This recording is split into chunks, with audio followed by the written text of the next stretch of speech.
Let's strip away the fantasy. Cheating doesn't strike like lightning. It doesn't announce itself with grand gestures or dramatic exits. It sneaks in, quietly, slowly, like smoke under a closed door. You don't see it right away, but you feel it in your bones, in your sleep, in the way silence suddenly feels louder than her voice.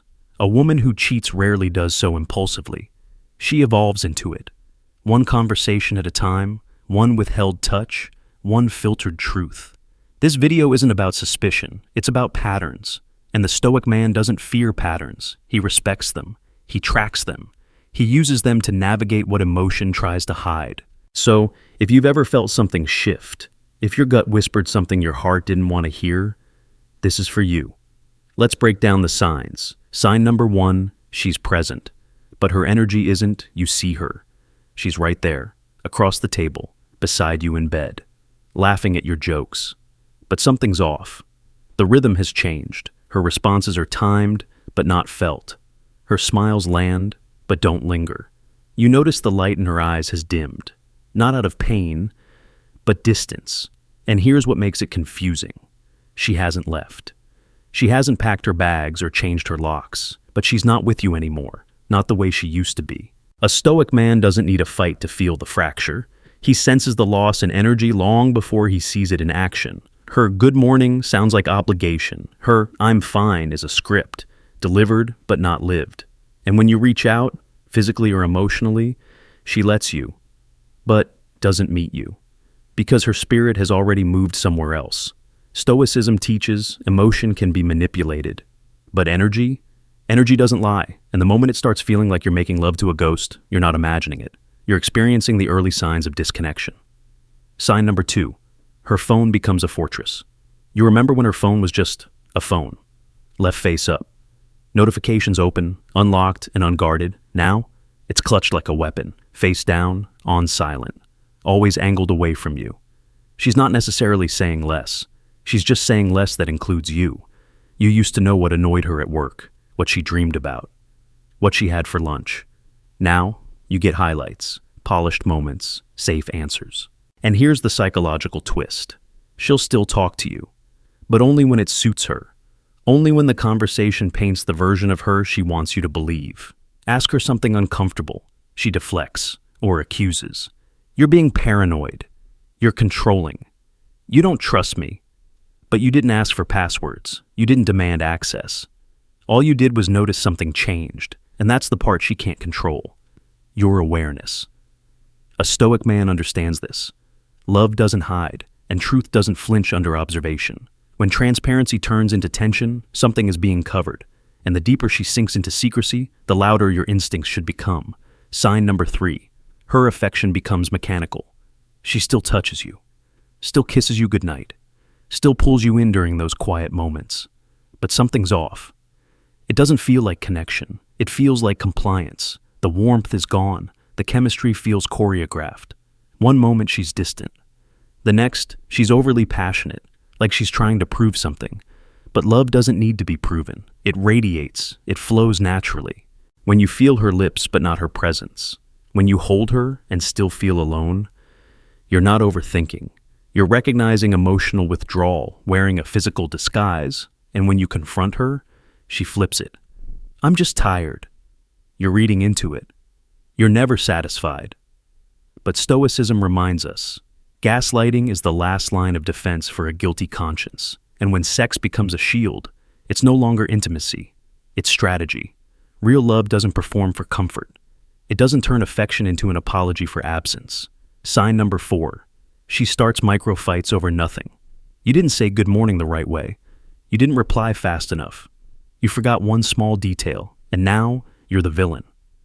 The shift isn't in what you did, it's in what she needs to believe. See, when guilt starts growing, the mind starts constructing justification. She needs to create a reason to feel wronged. So, she fabricates one. It's not about the text message. It's not about the dish in the sink. It's about her rewriting the story in her head. One where she's not betraying a good man. She's escaping a bad one. You didn't change. Her conscience did. And now, every little annoyance becomes a way for her to push you away while blaming you for it. The Stoic man doesn't play defense in a war he didn't start. He watches the game and chooses not to participate because sometimes silence is stronger than strategy. Sign number 5, her future stops including you. She used to dream out loud, with you in every sentence. When we get a place together, when we take that trip next year, when we grow old, now, the script's been edited. I've been thinking of moving. I might go on a trip with some friends. I just need time to figure myself out. Your name, your presence has quietly been erased from her future, not in a dramatic speech, but in the subtle, casual omission that cuts deeper than words. She's not asking you to leave. She's just removing the space where you used to belong. And here's the dangerous part. She'll make you feel like it's your fault for noticing, like you're the one imagining things, but you're not. Stoic men know people don't fantasize about leaving unless they have already emotionally left. When the we fades into me, she's already half gone, first emotionally, then mentally, then physically. By the time she says, "I need space," she's already built a new world, one that doesn't require your presence, just your silence. The most brutal form of betrayal doesn't happen when she walks out. It happens while she's still there, smiling, still hugging you, still pretending to love, pretending to listen, pretending to care. But the truth? She's checked out, emotionally detached, spiritually unavailable, physically indifferent. She's rehearsing her exit in silence, testing how far she can emotionally distance herself without making you suspicious. Every "I'm tired" is a rehearsal. Every "I need time" is a countdown. And every time you stay quiet about what you feel, she grows more confident that you'll never call it out. That's when you begin to lose something more dangerous than her. You lose yourself. Most men think cheating starts with a text, a kiss, a night out that went too far, but it doesn't. Cheating begins in the space where affection used to live, in the cold shoulder that becomes permanent, in the eyes that no longer linger. She cheats the moment she starts rationing her love, dosing it out like a drug, giving you just enough to keep you hopeful, but never enough to feel whole. And you make excuses. You say she's stressed. You say it's just a phase. But deep down, you feel it in the pauses, in the eye contact that avoids, in the "I love you" that feels automated. The Stoic man doesn't wait for the confession. He doesn't demand proof. He reads the energy, because emotional betrayal is always louder than physical disloyalty. You just have to be quiet enough to hear it. What most men get wrong: they beg, they chase, they try to fix what they didn't break. But here's the truth. Once a woman has emotionally left you, no amount of flowers, apologies, or texts will bring her back. Because she's not lost. She's decided. She's already played out the next chapter. And the only thing left is for you to play along, until she's ready to leave physically too. But you weren't born to be a placeholder. You weren't built to be tolerated. You're not here to keep the seat warm until she finds someone else. You are the table. You are the piece. You are the standard. And the moment you lower that standard to keep someone around, you stop being her partner and become her backup plan. So, what should you do? Observe, detach, respond with dignity, not emotion. You don't need to accuse. You don't need to argue.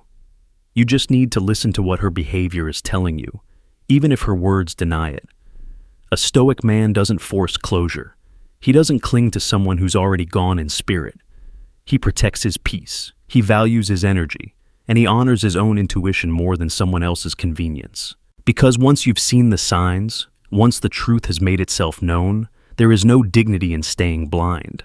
A woman doesn't cheat when she finds someone new.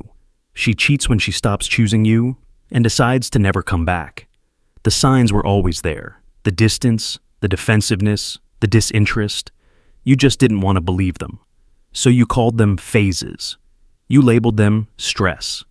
You told yourself, it'll pass. But the Stoic man knows patterns don't lie. Energy doesn't fake itself for long, and intuition is rarely wrong. So if this hit your core, if this helped clear the fog you've been drowning in, comment, clarity. Because clarity isn't pain, it's freedom. And if you're done second-guessing yourself, done explaining your worth to someone who stopped valuing it, subscribe.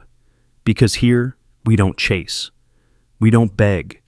And we don't stay where we're being emotionally evicted. We sharpen minds, we choose strength, and we walk in truth, even when it hurts.